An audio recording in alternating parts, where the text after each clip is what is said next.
Buenas noches, bienvenidos a una edición más de Sin Vainas, donde la mermelada es para tu pan y los filtros para tu cámara. Hoy nuevamente seguimos con nuestros esfuerzos por cubrir la mayor candidatura al Parlamento Nacional y nos acompaña esta noche el doctor Ernesto Bustamante, quien es biólogo molecular por la Universidad Peruana Cayetano Heredia, ex jefe del Instituto Nacional de Salud y PhD en Bioquímica y Biología Molecular por la Johns Hopkins University School of Medicine. Actualmente postula el Congreso de la República por el Distrito Electoral de Lima con el número 3 por Fuerza Popular. Doctor Bustamante, buenas noches, gracias por atender nuestra invitación. Buenas noches, Arturo. Gracias a usted y a todos los que estoy viendo en el panel. Es un placer estar con ustedes. Sin vainas. Así es, doctor, sin vainas. Y hoy te acompañan en la mesa de conducción Omi Mejía, Ricardo Delgado y Juan Pablo Sánchez. Omi, Ricardo, Juan Pablo, ¿cómo están? Buenas noches. ¿Qué tal, Arturo? ¿Cómo estás? Buenas noches a todos los que nos escuchan y también a aquellos que luego seguirán la transmisión o verán el video que va a ser colgado una vez culminada la entrevista al doctor Ernesto Bustamante. Doctor Bustamante, ¿cómo está usted? Arturo, ¿qué tal? Omi, Juan Pablo, buenas noches. Y saludos a todos ustedes que nos siguen a través de nuestras redes sociales. Bien, gracias. Aquí todos, como todos, esperando tener una conversación con ustedes. Muchas gracias. Bueno, doctor, yo quiero iniciar con las dos preguntas de ley que le hacemos a todos los invitados y que no se libra ninguno. A ver.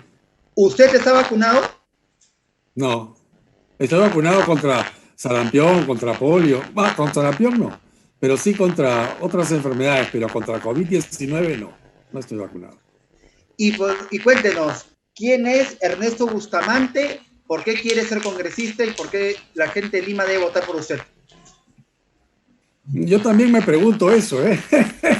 ¿Por qué deberían votar por mí? Pero yo soy un ciudadano que durante toda su vida se ha dedicado a trabajar, en realidad, fundamentalmente en el mundo privado. En los últimos 10 años sí he tenido algunas responsabilidades en el Estado, pero no en política, sino responsabilidades técnicas, ¿no? Dirigiendo instituciones todas relacionadas con el área científica, que es mi campo, ¿no? Entonces la pregunta es ¿por qué ahora a estas alturas del partido quiero entrar en política o estoy entrando en política y más aún postulando a un cargo de elección popular como es el de congresista? Yo pienso que se debe fundamentalmente a la crisis del año 2020, cuando se hizo notorio que había una serie de deficiencias de gestión en lo que se refería al manejo de la epidemia en el Perú. Entonces, sin querer queriendo, me fui metiendo en el tema porque al principio estuve criticando, desde mi óptica, una crítica constructiva. Quizá otros la ven como una crítica no constructiva, pero mi intención siempre fue construir o apoyar o sugerir mejores avenidas de acción para el gobierno entonces del señor Vizcarra. Y claro, recibí una serie de ataques y de oposiciones dirigidas más bien a como si yo estuviera haciendo una crítica dirigida a soliviantar, vamos a decir, la democracia o soliviantar el régimen en ese momento del presidente Vizcarra, cuando no era así. Simplemente había notado yo errores como, por ejemplo, el uso de las pruebas rápidas en vez de pruebas moleculares para detección temprana del virus, y me parecía que eso era incorrecto. Entonces lo empecé a decir en mi Twitter, los periodistas me empezaban a llamar, yo respondía y la cosa escaló. Entonces, finalmente terminé involucrado en política y luego fui invitado a participar en un equipo de plan de gobierno, específicamente el equipo de Fuerza Popular. Y luego a postular al Congreso como precandidato, y bueno, ahora estoy de candidato por Fuerza Popular. No sé si respondí todas sus preguntas, pero básicamente eso es hablando de Fuerza Popular, doctor Bustamante, ¿qué lo convenció a iniciar su vida política con Keiko, con el Fujimorismo? Pero una pregunta, ya que estamos hablando del Fujimorismo, el expresidente Fujimori el día de ayer fue internado por baja oxigenación en una clínica local. ¿Tiene algún reporte de la salud del expresidente Fujimori? No, nada especial, y si lo tuviera no lo podría revelar. Pero lo que conozco es, y lo que puedo decir es que aparentemente la hipoxemia que él tuvo no es consecuencia de COVID-19, afortunadamente y gracias a Dios. Y él habitualmente es hipoxémico por sus múltiples dolencias. Entonces, su médico de cabecera lo ha, básicamente lo ha dado de alta, y entonces está ahora, creo, ya de regreso en la Diloes, ¿no? Eso es lo que puedo decir del presidente Fujimori. La pregunta anterior era, ¿por qué en Fuerza Popular? Así es. Bueno, en realidad mi primera aproximación, hablo del año 2020, ¿no? Nunca he estado yo afiliado a ningún partido y ni siquiera he sido simpatizante de ningún partido político en especial. He tenido amigos y tengo amigos en todas las tiendas políticas, prácticamente en todas. Pero el año pasado, en realidad el primer partido que se me aproximó fue el APRA. Porque me invitaron a dictar unas conferencias en lo que ellos llaman el aula magna, pero en este caso es el aula magna virtual. Entonces, conferencias sobre salud, sobre la epidemia, sobre los virus, y como estaban dirigidas a la juventud, yo acepté con mucho gusto, ¿no? A mí me gusta mucho interactuar con la juventud, uno aprende mucho interactuando con personas que tienen mente fresca y mente abierta a cosas nuevas. Entonces, y así fue. Luego después me llamaron en efecto de Fuerza Popular para que dicte clases en la llamada Escuela Naranja. Por supuesto, todas estas conferencias y clases ad honorem, en ningún momento hubo ningún cobro, intento de cobro o pago, simplemente por el gusto de hacerlo. Y también di clases en la Escuela Naranja, que también estaba dirigido fundamentalmente a juventudes. Y así, y luego con el correr de las semanas se comunicó conmigo personas de Fuerza Popular, específicamente Keiko y Lucho Galarreta, y me preguntaron si podía tener una reunión Zoom para conversar sobre diversos temas de actualidad política y específicamente actualidad sanitaria. Les dije con mucho gusto, ¿cómo no? Y así fue, tuvimos una reunión de un par de horas y listo, ahí quedó. Poco tiempo después, me llaman para invitarme a formar parte del equipo de plan de gobierno. Estamos hablando ya del mes de julio-agosto de 2020. Y claro, yo pregunté en qué términos, cuál era la idea, y me dijeron eso, ¿no? Que estaban formando un equipo de plan de gobierno y me dieron algunos nombres de otros que estaban también siendo considerados. Me parecía un grupo suficientemente heterogéneo, lo que es bueno, y yo les dije, bueno, cómo no, en principio acepto, ningún problema. Y luego después me invitaron a formar parte del grupo de candidatos al Congreso por Lima. Esa es la historia mía con Fuerza Popular. A ver, al panel, Ricardo, Omijo, Juan Pablo, ¿alguna pregunta al doctor Bustamante? Sí, doctor Bustamante, justamente venimos escuchando acerca de usted sobre el tema de la COVID, el tratamiento de la COVID y todo lo demás, ¿no? Y cada vez pues que sale el presidente Sagasti a hablar, pues, bueno, en las últimas semanas ha estado diciendo de que estamos entre final de la segunda ola y comienzo de una tercera ola. Para usted, como biólogo que está relacionado 100% al tema de todos estos virus, entre otros temas, ¿cómo sería para usted tratar la enfermedad? O sea, ya el tiempo que tuvimos hasta ahora pues, totalmente perdido, pero ¿cómo podríamos tratar la enfermedad para que no se siga contagiando tanto entre la población peruana, ¿no? Ahora que sabemos de que también hay recontagios y recontagios de la misma. Así es.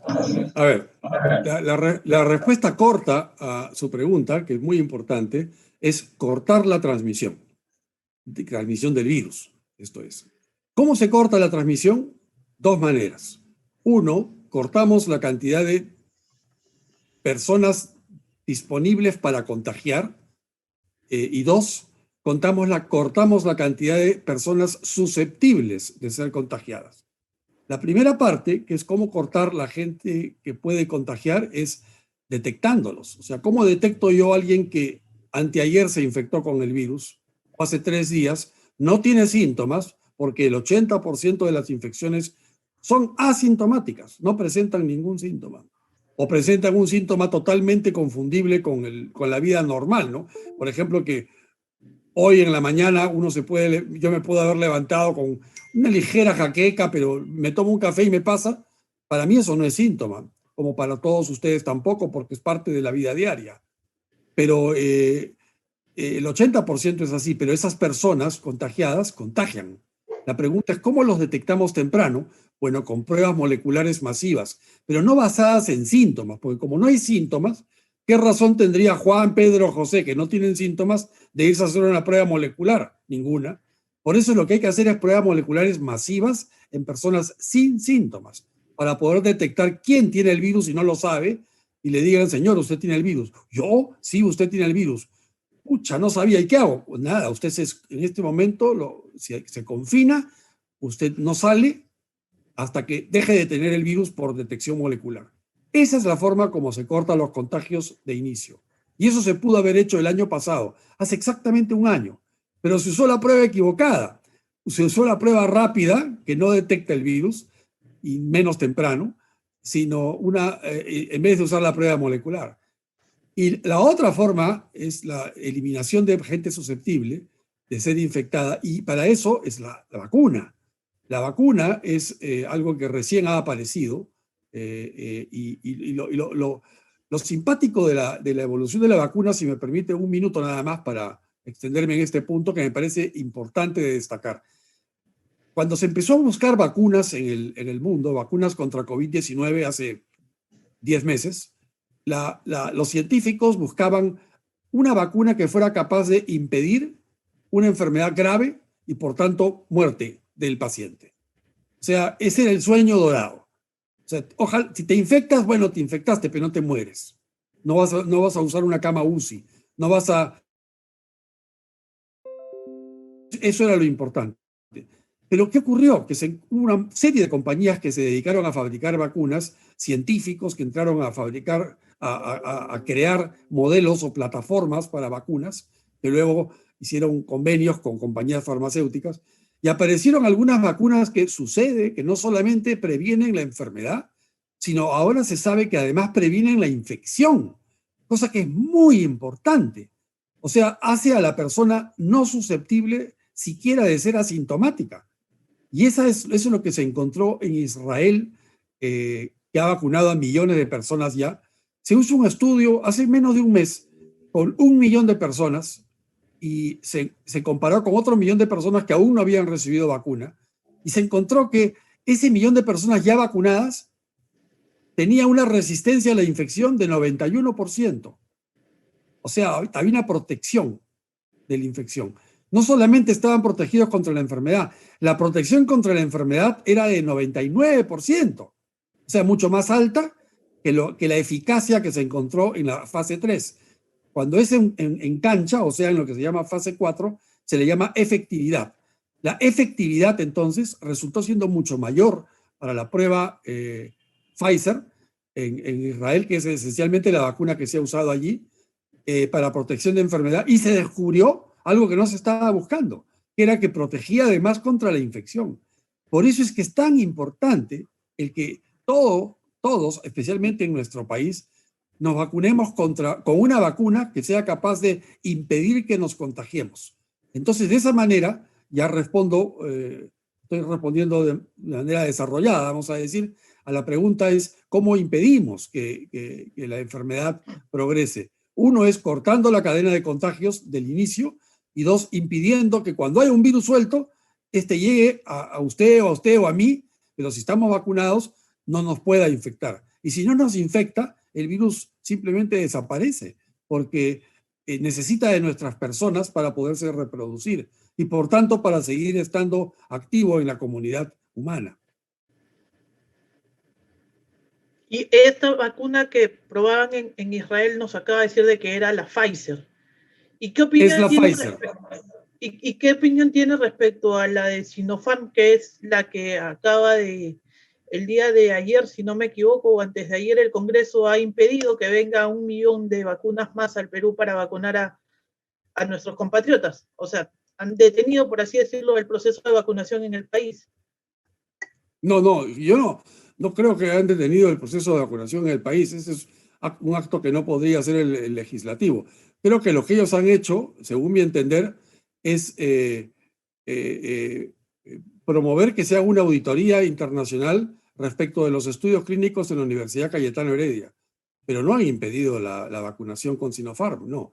Más bien es el propio Ejecutivo, es el propio presidente Sagasti quien ayer lo escuché declarar en una radio que está poniendo en pausa la importación de vacunas Sinopharm, sí, porque hay dos cosas que no se han cumplido respecto de Sinopharm. Uno, Sinopharm no ha demostrado documentariamente eso, que la vacuna es eficaz.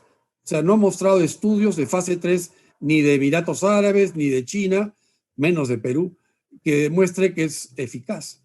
Y número dos, tampoco ha mostrado documentación en el sentido de que cumple con lo que se llama BPM, buenas prácticas de manufactura. Toda compañía farmacéutica, especialmente las que hacen vacunas, tiene que mostrar eso. Y Sinopharm, siendo una compañía nueva en esto, pues tiene que mostrar esa es parte del reglamento. La importación del 1 millón se hizo obviando estos dos requisitos bajo una figura que se llama registro sanitario excepcional. Pero según escuché decir ayer al presidente, y en esencia repitió lo que ya había dicho hacía una semana en una entrevista en ATV, creo, en televisión, en el sentido de que el registro que ahora se le iba a pedir a Sinopharm no era el excepcional, sino se le iba a pedir el llamado condicional. Es una figura de registro sanitario que es como la que tiene Pfizer, que es un permiso para 1 año. En cambio, la excepcional te dura tan solo 1 mes o 2 meses. O sea, en esencia no tienen permiso ya los de Sinopharm. Y le dicen, mira, ¿quieres permiso, registro sanitario? Muéstrame que tus prácticas de manufactura son buenas. Y eso es algo que es una calificación internacional. No es que yo lo digo, ¿no? Yo no puedo decir, yo fabrico bien, así que créanme, no es así. Es una calificación internacional. Y no ha mostrado eso China todavía. Y número dos, tiene que mostrar el estudio fase 3. Ahora, en el Perú se está haciendo un estudio de fase 3 con Sinopharm, cuyos resultados preliminares se divulgaron hace 2 semanas en televisión y causaron furor, porque en primer lugar el estudio no se conocía nada respecto del estudio hasta que en este programa en el que sucede estuve presente como persona que interpretaba el estudio, en mi calidad profesional, no en calidad política. Y lo que mostraba el estudio, ese estudio preliminar, era que en realidad no era una vacuna, eran 2 vacunas de Sinopharm.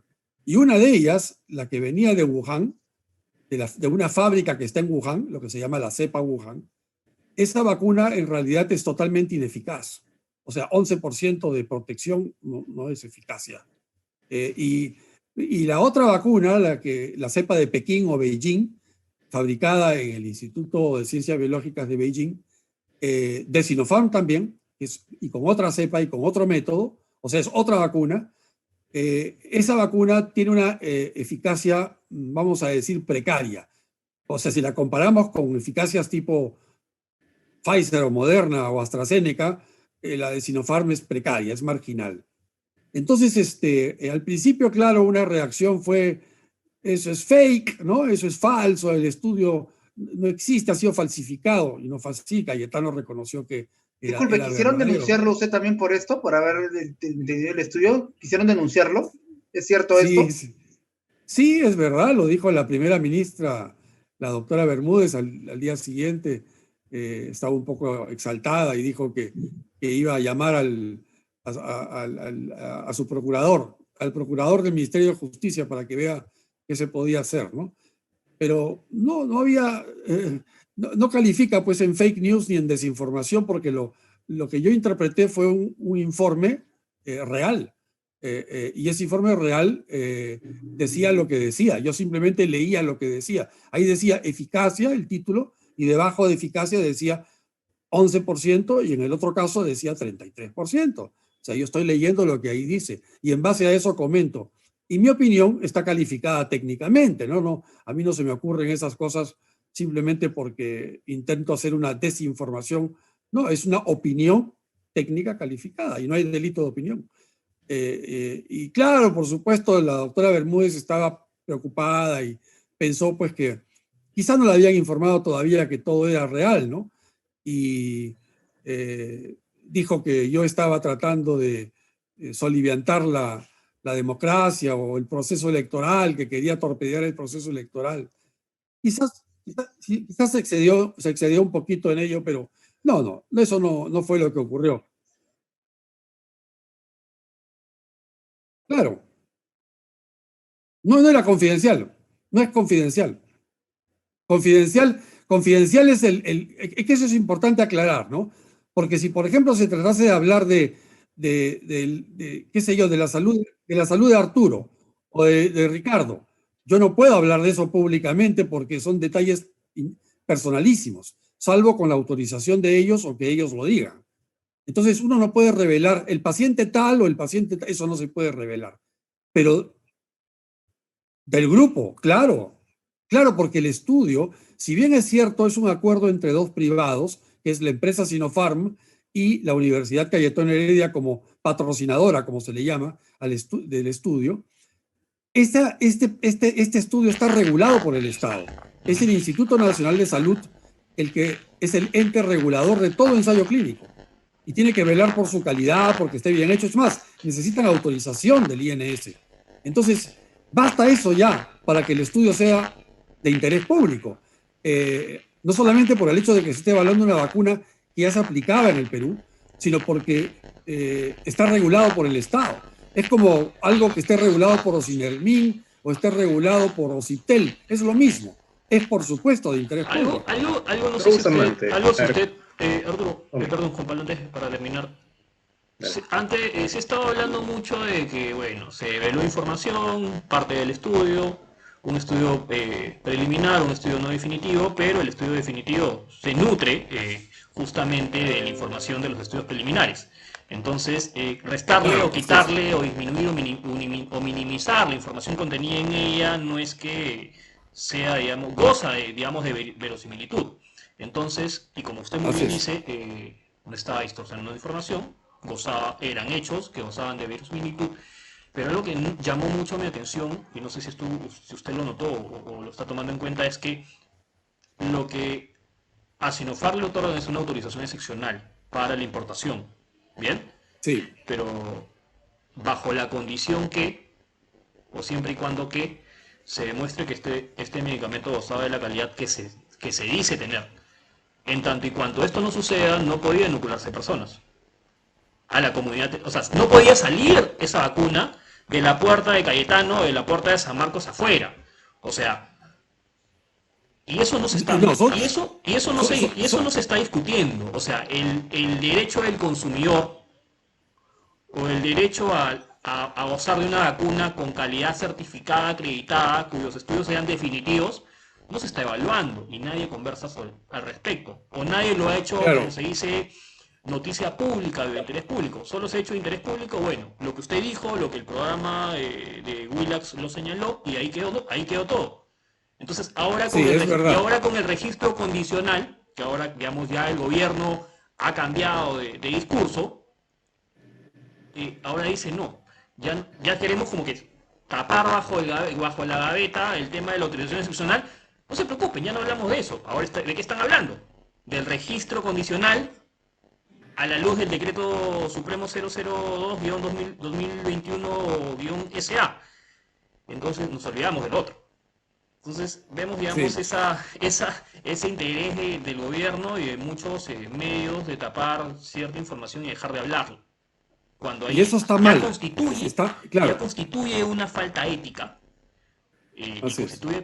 Constituye un delito, definitivamente. Bueno, yo no tengo calificación jurídica para hablar de si eso no es un delito, lo que pretendió hacer el gobierno, pero yo considero que es perfectamente legítimo y ético que se hable del tema, porque estamos hablando no de la venta de juguetes que no funcionan o de computadoras que computan al revés, no, estamos hablando de vidas humanas, ¿no? Entonces no es juego.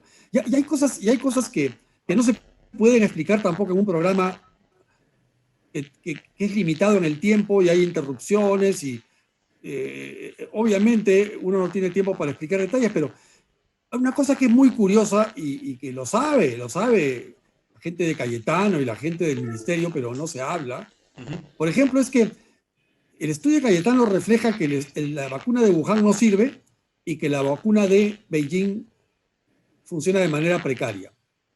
Pero, sin embargo, la vacuna de Wuhan en el estudio de Emiratos Árabes Unidos sí funcionó. Entonces, alguien se ha equivocado. O sea, o Cayetano está equivocado, o está equivocado. O es un tema genético, o sea, a muchos podrá ofender lo que voy a decir, pero no será un tema, doctora, genético, puede ser tal vez que la genética de la gente de Emiratos Árabes Unidos es diferente a la nuestra y por eso le reaccionan, por ser más asiáticos, más cercano al Asia, Emiratos Árabes Unidos, pueda que resulte mejor que nosotros, que somos un poco más occidentales. No, ¿Es factible o no?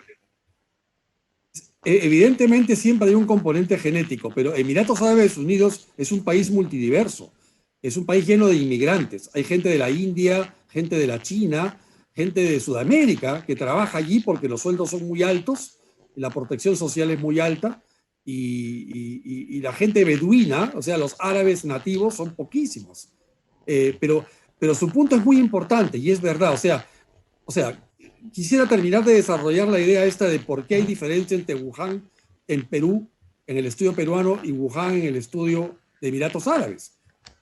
O se equivocó Cayetano, o se equivocó quien hizo el estudio en Emiratos Árabes, o se equivocaron los dos, o los dos tienen la razón. O sea, si se equivocó uno o el otro, es un tema de procedimiento, es un tema de que el estudio científico se hizo mal. Y ojo, en el Perú se vició el estudio, porque se empezó a regalar vacuna, se empezó a vacunar a la gente, no se sabe si se ha utilizado el que se conocía como vacuna para vacunar a amigos, no se sabe, todo eso puede haber ocurrido y eso naturalmente vicia el estudio. Pero bueno, también puede haber ocurrido que se equivocaron en Emiratos Árabes, donde su componente científico no es precisamente muy conocido. No quiero hablar mal de otros países, pero digamos, es la verdad, ¿no? Y a lo mejor la presión política por parte de China, y siendo Emiratos Árabes una monarquía absoluta, quizá allí las cosas son más difíciles que en Perú. Si a mí me causa dificultad decirle la verdad a un gobierno elegido como el que tenemos en el Perú, en una democracia, imagínense cómo sería en una monarquía absoluta regida por un jeque, ya me habrían fusilado o colgado de las orejas, o quizá lo mismo en China, pero no, pero también hay otra posibilidad y es que los dos tengan la razón, que como dijo Arturo, en Perú probablemente el tipo de población peruana que se usó para el estudio tiene una menor susceptibilidad a la vacunación por la cepa de Wuhan que la población que se usó en Emiratos Árabes. Pero hay una cuarta posibilidad, y es que el virus que afectó a la gente de la población en Emiratos Árabes era una cepa diferente a la que la vacuna de Wuhan no es efectiva, para la que no es efectiva, en comparación con la cepa que afecta a Perú en este momento, que es fundamentalmente la brasileña, ¿no? Entonces, en una de esas es por ahí el estudio. Sea lo que fuere, hay una discrepancia y esa discrepancia no ha ocurrido con ninguna otra vacuna, excepto AstraZeneca y Sudáfrica, ¿no? La vacuna de AstraZeneca se demostró en Europa que era 80 y tantos % eficaz, pero en Sudáfrica se hizo un estudio como el que Cayetano ha hecho, solamente que se hizo en Ciudad del Cabo, y además se hizo con AstraZeneca y no con Sinopharm. ¿Y qué encontraron? Encontraron que lo que era 80% eficaz en Europa, en Sudáfrica era 20% eficaz. 20, o sea, casi nada. Y por eso en Sudáfrica está prohibida la vacuna AstraZeneca. O sea, no es raro ni es anormal que haya discrepancias entre estudios científicos. La ciencia se nutre de las discrepancias. Claro, siempre y cuando no haya corrupción. El problema es que si el investigador principal del estudio está regalando vacunas a sus patas o regalando vacunas, ofreciendo vacunas a gente que políticamente le consigue una consultoría a él o a su mujer. Había un investigador cuya hermana era, creo que miembro del estudio, no voy a decir nombres, pero un pariente era miembro del equipo de investigación, otro pariente era miembro del comité de ética que evaluaba la investigación, y otro pariente era un investigador o un funcionario del Ministerio de Salud. O sea, y todos vacunados, por supuesto. Entonces, eso es anormal, eso no está bien, eso ya vició el estudio. Entonces, las discrepancias científicas ya desaparecen, ¿no? Sí. Doctor Bustamante, una consulta.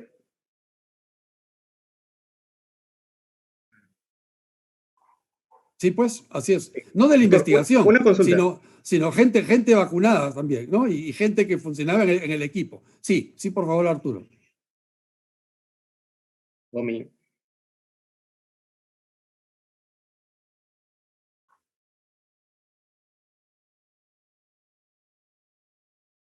Sí, por eso no quiero dar nombres específicos, porque sucede que conozco a muchas de estas personas, yo aprecio en lo personal a muchos de ellos. Yo he sido alumno de Cayetano, profesor de Cayetano, entonces esto a mí me duele mucho porque es mi institución. Omi. Juan Pablo, ¿algún comentario? Tengo ahí una intervención, mire. A ver, a propósito de este nuevo anuncio sobre el nuevo retraso que va a tomar la llegada de un nuevo lote de vacunas. Sí. Farid Matuk ha hecho un comentario en las redes diciendo que en su lectura la embajada china estaría extorsionando al gobierno peruano para que las 1.200 dosis entregadas a la embajada no sean materia de investigación fiscal. A propósito de este comentario del retraso causado en la entrega de vacunas de Sinopharm, ¿usted cree lo mismo o qué comentario le merece esta apreciación? No había leído el comentario de Farid en Twitter y no tengo no comparto la idea porque no tengo ninguna evidencia para decirlo, ¿no? O sea, yo trato de no basar mis apreciaciones sobre temas técnicos en lo que yo crea o no crea, sino aquello para lo que hay evidencia, ¿no?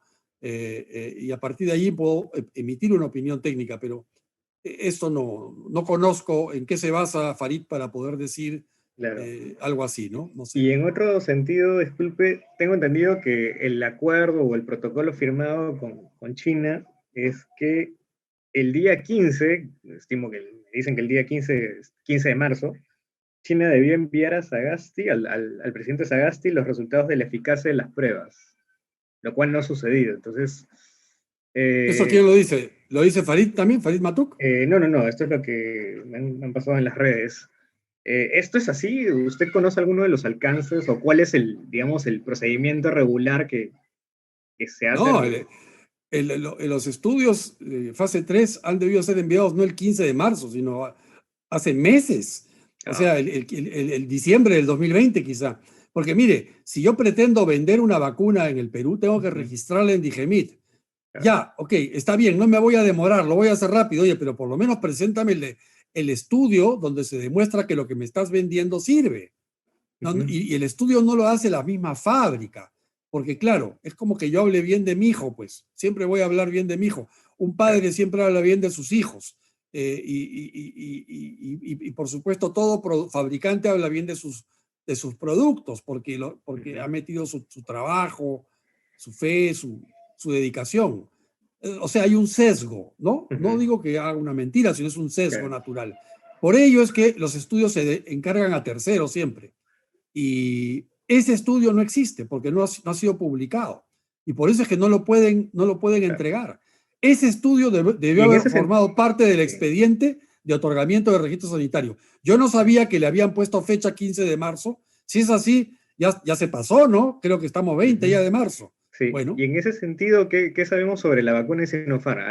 ¿Por qué es que se le está, bueno, Digemit, que tengo entendido que le está dificultando, digamos, el procedimiento para su registro? ¿O qué sabe? Porque si llegara una vacuna que no funciona, o que no funciona y que no funciona como se dice, y gente muere, a pesar de haberse puesto la vacuna, hay responsabilidades penales allí. Entonces, y en la administración pública, los funcionarios suelen ser muy cuidadosos o temerosos, no quiero usar la palabra temeroso, pero en realidad ese cuidado deviene en temor, ¿no?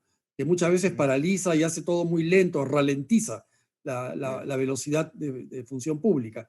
Pero en el caso de esta vacuna, que ya ha tenido tanto aire y tanta publicidad positiva y negativa, vamos a decir, para no hablar solo de lo negativo, me imagino que dicen, mira, ¿sabes qué? Si no me traes tu certificado de buenas prácticas de manufactura y no me muestras un documento de terceros, yo no quiero pues una nota de prensa ni quiero una nota publicitaria donde dice mi vacuna funciona. No, eso no. Muéstrame un detalle, así como el reporte preliminar, ese que mostré hace 2 semanas en televisión. Bueno, así, pero bien hecho y extendido, ¿no? ¿Dónde está ese reporte hecho en el país que quieras? Ya, no existe, pues. Entonces, si Digemit cometió un error al haber otorgado ese registro excepcional en enero sin tener esa documentación. Y bueno, se cubrió haciéndolo como registro excepcional. Ya. Y ahora ya pasó 2 meses de ese entonces. Ahora que estamos en una situación en la que requerimos ver los papeles para poder seguir comprando. Eso me imagino que es lo que está ocurriendo tras bambalinas y nosotros, los ciudadanos de a pie, pues no lo vemos, ¿no? Yo no conocía de esa fecha límite de 15 de marzo, pero me imagino, ¿no? Que en todo caso el señor presidente Sagasti debe haberle dicho a la empresa china, oye, si para tal fecha no me traes el documento, para tal fecha no podrá salir el registro y por tanto no te podré comprar o autorizar el ingreso al país de lo que me envíes, ¿no? Me parece muy lógico. Eso es lo que... En ese sentido. Está bien lo que está haciendo el presidente.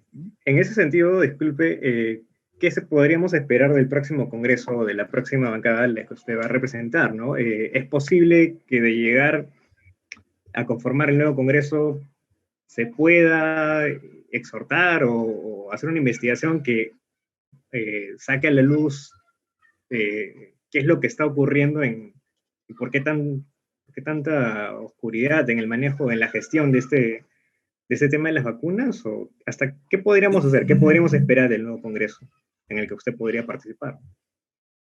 Bueno, definitivamente una de las funciones del Congreso es fiscalizar a quien esté ejecutando el gobierno, o sea, al Poder Ejecutivo. En buena cuenta, eso es lo que yo he venido haciendo a título personal, sin ninguna autoridad y sin ser parlamentario ni nada, durante todo el año pasado, ¿no? Con la crítica de las pruebas rápidas, el tema del oxígeno y ahora con las vacunas. Eso es fiscalización, o sea, tendríamos que hacer más de lo mismo, solamente que esta vez con la cobertura de hacerlo desde el Congreso de la República y quizá con una comisión investigadora. Es que es muy difícil investigar a quien todavía está en el poder. Es muy difícil investigar al señor Vizcarra cuando él es el presidente o al señor Sagasti cuando el señor Sagasti continúa las políticas del señor Vizcarra. Se sabe que el señor Vizcarra ha incurrido en posibles actos de corrupción durante su gobierno y se sabe que mucha gente que incurrió en corrupción durante el gobierno de Vizcarra continúa en el gobierno del señor Sagasti. Yo no digo que el señor Sagasti, él, esté involucrado en corrupción, pero él es el presidente de la República y en su gobierno está ocurriendo todavía este tipo de situaciones que ponen en riesgo la salud pública de una manera gravísima. Naturalmente esto será investigado a fondo en un nuevo gobierno. Ojo, hablamos de un nuevo gobierno, ya habrá un nuevo presidente o presidenta, habrá nuevos ministros, habrá nuevos funcionarios, y naturalmente será más fácil investigar al gobierno previo. y el nuevo Parlamento tiene como obligación el fiscalizar las labores del Ejecutivo, así que definitivamente habrá comisiones investigadoras ad hoc que se dediquen específicamente a esto. Es muy importante que se luche contra lo que ha ocurrido para que no vuelva a pasar, porque lo que ha pasado es la corrupción ha llegado inclusive a la ciencia, la corrupción ha llegado a la política de salud pública, ¿no? Ha puesto en riesgo y yo creo que ha costado vidas humanas. Eso no debe volver a ocurrir y quien se atreva a hacerlo le debe costar mucho. Por eso tenemos que establecer mecanismos como para que esto no se vuelva, no se repita, ¿no? En el futuro. Yo quiero hacer una acotación. Para unos factores, aparte de darnos la mano y el desarrollo social, es estar bien alimentados. Y qué mejor que una rica dieta en frutas y verduras orgánicas. Ridelivery, frutos y verduras orgánicas, de la chacra a tu mesa. Ricardo, ¿cómo lo contactamos?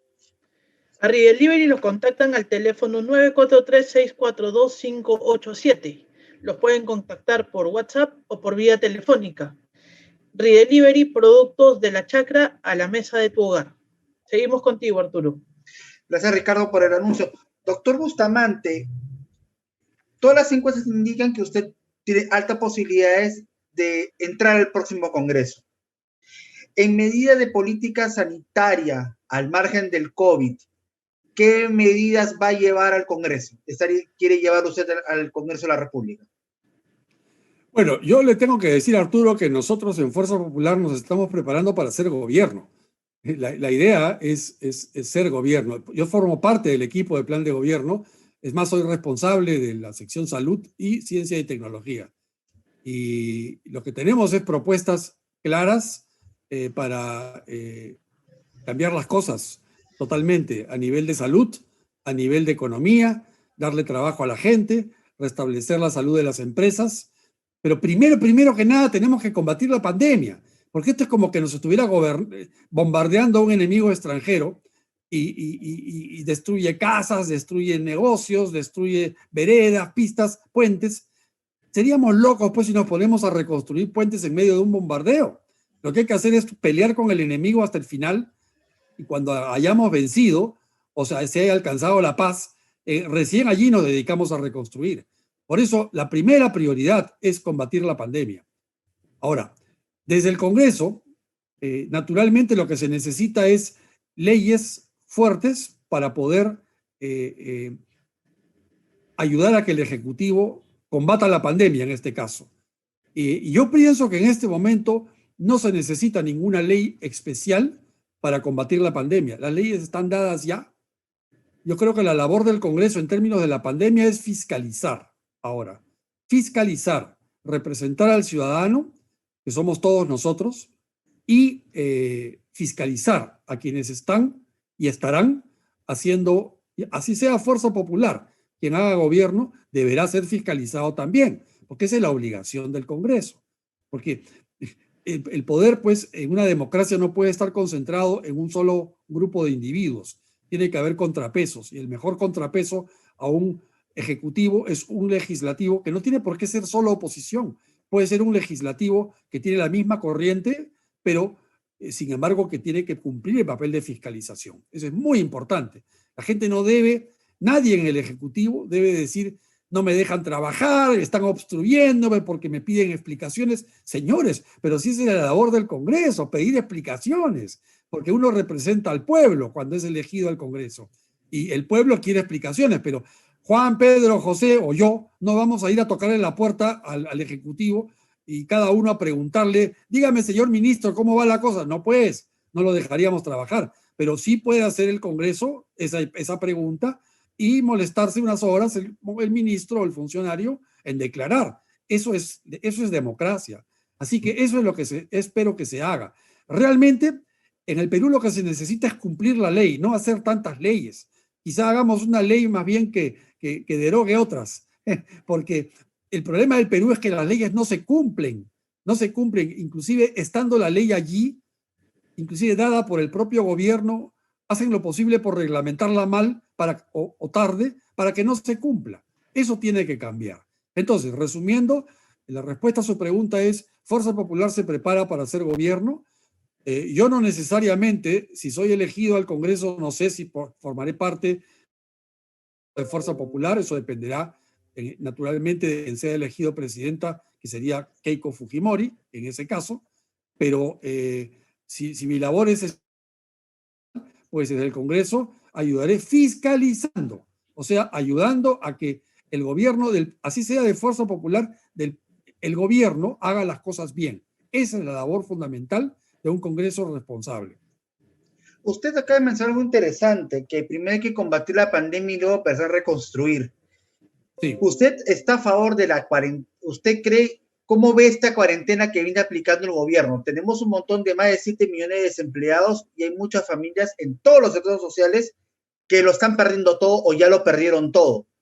¿Cómo evitar que proteger la salud pública, vencer la pandemia, no termine de hundir la economía peruana, que de por sí es informal, precaria, y tenemos una cuarentena, el señor Vicarro puso una cuarentena digna de Suiza o de Bélgica, en una realidad como la peruana, que es una economía que vive mucha gente del diario? Así es. En Fuerza Popular tenemos un programa, todo el mundo le pone nombres bonitos a sus programas, ¿no? Bueno, este programa se llama Perú Abierto. Perú Abierto, ¿qué significa? Que el Perú va a estar abierto a que la gente trabaje, se desarrolle, visite, viva. O sea, que seamos un Perú abierto, pero eso, desde el punto de vista estricto, también significará un no a la cuarentena. O sea, nosotros, ¿qué ha hecho la cuarentena? Usted mismo ha respondido su pregunta al formularla, en el sentido de que la cuarentena peruana no sirvió para nada, porque si fuéramos Suiza o Alemania, claro, en la cuarentena a la gente que necesita vivir su trabajo, que somos la mayoría, pues a esas personas se les ayuda con un chequecito o con un depósito en cuenta, ni siquiera tienes que ir a cobrar el cheque todas las quincenas, de manera de que con eso te ayudas. Y además hay otros tipos de apoyo al desempleo. O sea, si la compañía para la que trabajas quiebra por el tema de la pandemia, pues el desempleado recibe ayuda del gobierno. Eso no ocurrió en el Perú, esto lo de los bonos, eso nunca funcionó. Y la gente de clase media no recibió un centavo. Más bien se ha seguido pagando el mismo gasolina. Miren el problema que tienen ahora los transportistas, porque están pagando altísimo sobre un diésel elevado. Y en medio de la pandemia, es de locos lo que está ocurriendo.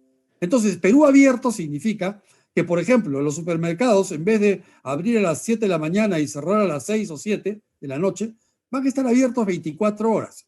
Entonces, si queremos, no va a haber toque de queda. Por ejemplo, ahora yo necesito hacer compras, pero mañana es domingo. No voy a poder hacer compras porque mañana el supermercado está cerrado. ¿Cuándo voy? No sé, en algún momento que pueda en la semana, aglomerándome con otras personas que están exactamente en mi situación. En cambio, si tuviéramos Perú Abierto ahora, agarraría, me voy a las 10 de la noche, 11 de la noche, hay poca gente, hago mis compras y me regreso. ¿Por qué no podría hacerlo así? O sea, el problema no es que haya gente en la calle. Gente en la calle va a haber de todas maneras porque tiene que ir a trabajar. El problema es que no estemos aglomerados. Entonces, no tiene ningún sentido que le quitemos días a la semana. Tener un toque de queda el domingo, toque de queda más todo el domingo en toque de queda, básicamente, es quitarle un día y pico a la semana. Y cuando es al revés, deberíamos tener semanas de 9 días, semanas de 10 días. ¿Cómo se hace eso? Muy fácil. Se dice que, por ejemplo, la administración pública, el horario de trabajo no es de 8 a 3 virtual, va a ser de 8 a 2 de la mañana. O sea, tú puedes tomar el teléfono y a las 11 de la noche comunicarte con un ministerio o con el RENIEC o con quien fuere, y habrá alguien que te conteste, porque está en horario laboral. Eso es importante. O sea, tenemos que ampliar la semana, ¿no? Claro, hacer una cola frente a RENIEC para recoger tu copia de tu DNI, para empezar, que está mal que el trámite sea así de presencial. Eso no debería ser. Pero en el evento que tenga que ser así, con resguardo policial adecuado, podría uno ir al RENIEC a las 11 de la noche o 12 de la noche a recoger su DNI. ¿Por qué? Porque uno tiene que darle más días a la semana. Eso es Perú Abierto. Entonces la idea es combatir desde el momento que estamos combatiendo la pandemia, combatir desde ya también el tema de la crisis económica en la que estamos sumidos todos los peruanos, porque todos estamos sumidos en una crisis económica gravísima de la que tenemos que salir. Perú Abierto es el programa de Esfuerzo Popular. ¿Y no cree que para evitar esas colas en los supermercados y en los centros pues, de atención al ciudadano, como caso René, se podrían abrir más canales de delivery como se han visto en los últimos meses que se han abierto? Claro. ¿Cuántas empresas ahora, por ejemplo, están haciendo delivery de lo que es frutas, verduras, como nuestro auspiciador Delivery, otros que hacen temas de restaurantes, etcétera, etcétera, ¿no? Como para dinamizar un poco más la economía del país. Bueno, es que, mire, la economía del país es fundamentalmente una economía de servicios. La economía peruana es una economía de servicios. Nosotros no somos grandes fabricantes de computadoras, de automóviles ni de aviones o de armas. Nosotros servicios. Y, por ejemplo, la compañía auspiciadora de ustedes hace delivery, pero se ve forzada a hacer delivery porque quizá tiene menos clientes presenciales. ¿Por qué? Porque los restaurantes están cerrados a partir de las 9 de la noche. Ahora, por ejemplo, si yo quisiera irme a comer una empanada y un café con leche, no puedo, salvo que la haya comprado ayer o más temprano. No puedo porque está todo cerrado. ¿Y por qué? Está todo cerrado. O sea que el virus entonces prefiere que yo me aglomere con otros mañana, o el día, no mañana que es domingo, sino el lunes. Es tonto eso. Lo lógico sería que yo pueda ir ahora, y estoy seguro que los restaurantes estarían felices de atenderme, con un aforo que podría limitarse de una manera más inteligente. O sea, si es que hay un espacio abierto cercano al restaurante, permitir que la mesa la saques y la pongas en la vereda, pues. Total, en espacios ventilados la circulación del virus es limitada, entonces, o es dispersa más bien, ¿no? Como los restaurantes en la calle existen en países como los europeos, por ejemplo, que sacan las sillas y los ponen en las calles para que la gente no esté dentro del lugar cerrado. Ahora en Europa eso es difícil por el frío. Sí, claro. En el invierno claro, en París tú quieres salir a un café en la noche y estás en menos 5 grados centígrados, ¿no? O en Berlín. Pero en cambio en Perú no, en Perú inclusive en el invierno estás en 14 grados, con un calentador al costado suficiente. Y en el verano ni hablar, o sea, ahora, ¿por qué no podríamos estar en una mesa en la vereda o en la pista misma? Simplemente se cierra el tránsito en esas manzanas. Lo que hay que hacer es favorecer la actividad comercial. Hay que pensar en los mozos del restaurante, en las señoritas que atienden en las cajas o en la cocina, cocineros y cocineras en general, ¿no? Todos ellos necesitan trabajar para llevar un pan a la mesa. ¿Cómo es posible que se les reduzca el horario de trabajo? Eso no está bien. Y lo mismo con el transporte público. Yo pienso que el transporte, por ejemplo, el del tren eléctrico, el metropolitano, debería funcionar las 24 horas. ¿Para qué? Para que la gente que trabaja en un supermercado y su turno termina a 4 de la mañana, tenga en qué regresarse a su casa. O sea, las cosas se han hecho al revés. No hemos hecho bien las cosas. Bueno, como país. Bueno, por eso necesitamos un nuevo gobierno, un nuevo equipo de gestores que permita que las cosas se hagan mejor. El plan que propone Fuerza Popular, donde yo estoy de candidato congresal y donde he participado como formulador del plan de gobierno en el sector salud, lo que propone es una solución, así como hay otros partidos que proponen sus soluciones también. Yo no estoy diciendo que las de los demás partidos sean malas, no. Yo pienso que es el votante el que debe escoger. Esta es la oportunidad que tenemos los peruanos para escoger bien a nuestros gobernantes. O sea, yo pienso que se debe escoger bien. Se debe escoger no al que baila mejor, o al que hace un TikTok más simpático, o al que lleva el número en el pecho más grande. Yo no tengo ningún número colgado. No, y no me interesa decirles cuál es mi número. Porque a mí lo que me interesa es que ustedes voten bien. Que escojan, si tienen simpatías por tal preferencia política u otra, bueno, busquen un partido en esa preferencia. Y luego busquen aquel candidato congresal que mejor refleje su pensamiento. No es cuestión de votar por el más guapo, o la más guapa, o el mejor vestido, o el más popular en la televisión. No es así. Hay que escoger bien. Doctor Bustamante, hablando de lo que se comenta de Perú Abierto, el gobierno ha decretado que la Semana Santa, jueves, viernes, sábado y domingo, cuarentena rígida como el año pasado. Grave error. Grave error. ¿Por qué es un grave error? Y si Semana Santa, según los que definen esto, al igual que el año pasado, dicen que para que la gente no se mueva, no vaya a sitios turísticos, ¿es un error? ¿Va a aumentar el número de contagios? ¿Cree usted eso desde la perspectiva médica? ¿O también? No hace nada. Quiero sumar una pregunta. Es una cuarentena. Sí. Ah, sí, por favor. Sí. Sí, justamente aprovechando lo que comenta Arturo para complementar claro. Y para que pueda una... el MINSA acaba de reportar este día 188 nuevos decesos y más de 5.300 nuevos contagios en las últimas 24 horas. Con la velocidad actual de vacunación, ¿podríamos decir que para el día de las elecciones ya estaríamos en la tercera ola? Eso es. Ya, ok. Voy a contestar primero la pregunta respecto a Semana Santa. Ambas preguntas son muy interesantes. Semana Santa, lo que se ha hecho es una mini cuarentena, simplemente. O sea, es una contradicción, porque primero se dice, no, cuarentenas no va a haber, pero sin embargo vemos la oportunidad de hacer una cuarentena chiquitita de 4 días y la hacemos. ¿Y qué hace? Pero es peor todavía, porque en esta Semana Santa había ya muchas agencias que se dedican a turismo, que habían ya programado y vendido inclusive paquetes turísticos a diferentes partes del Perú. Y por supuesto no solamente es el paquete turístico, es el restaurante de la ciudad que recibe a los turistas. Y así no vayas a salir de tu ciudad, bueno, por lo menos podrás salir pues a comerte un arroz chaufa con tus amigos o con tu mujer y con tus hijos o con tu novia, no sé. El hecho es que eso no se va a poder hacer porque nos lo han prohibido. Eso está mal.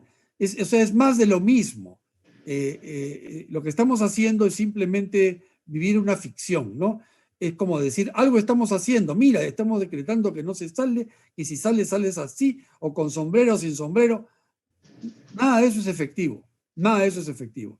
Y respondiendo a la pregunta de la cantidad de contagios, para empezar, el número de muertos por día no es de 180, ojalá fuera solamente 180, es del orden de 700 a 800 en exceso por día, porque ese es el número que da SINADEF. Descontando los muertos habituales que hay, habitualmente hay 300 muertos por día habitualmente en el Perú, pero ahora lo que hay en el Perú es cerca de 1.100 muertos por día. 1.100 menos 300 es 700 a 800 muertos diarios en exceso. Si descontando ya de allí los muertos por causa violenta, que no es atribuible a COVID, obviamente. No voy a decir que todos los que mueren en exceso son exactamente por COVID-19, pero muchos sí lo son, y mucho más que 188. Hay mucha gente que muere en su casa, que no muere en el hospital, y no muere en el hospital porque no hay camas, y porque el oxígeno lo tiene que recibir en su casa. Y la gente rural, la que vive en pueblos pequeños, en nuestra sierra o en Amazonía, muere en su casa, o muere en la calle si no tiene casa, o no tiene casa que lo quiera acoger. No son contabilizados ni siquiera por SINADEF. SINADEF no contabiliza más que a los que tienen certificado de defunción. Y hay mucha gente en pueblos pequeños donde al muerto, que es un adulto mayor, que se enfermó, bueno, se murió simplemente de ahí al nicho, lo entierran. Bueno, doctor Bustamante, agradecerle su tiempo por atender nuestra invitación y por aclarecer muchas dudas que no son de nosotros, sino de nuestro público en las redes y que nos contestan, nos envían al privado, nos preguntan. Para cerrar y pasar a Yuli Zúñiga, antes de pasar con ella, el 11 de abril, la gente, ¿qué tiene que hacer para votar por Ernesto Bustamante ese 11 de abril? Primero que vaya a votar. También puede votar por Yuli Zúñiga, que es una buena candidata. No hay ningún problema. Lo importante es que vote por quien debe votar. Si quieren votar por alguien de Fuerza Popular, tienen que marcar la letra K. Y si quieren votar por mí, el número 3 en Lima. K3. Pero también Julia, ella es de otro partido, miren, pero sin embargo es una persona inteligente y una persona que merece la consideración de un votante que tenga esa tendencia.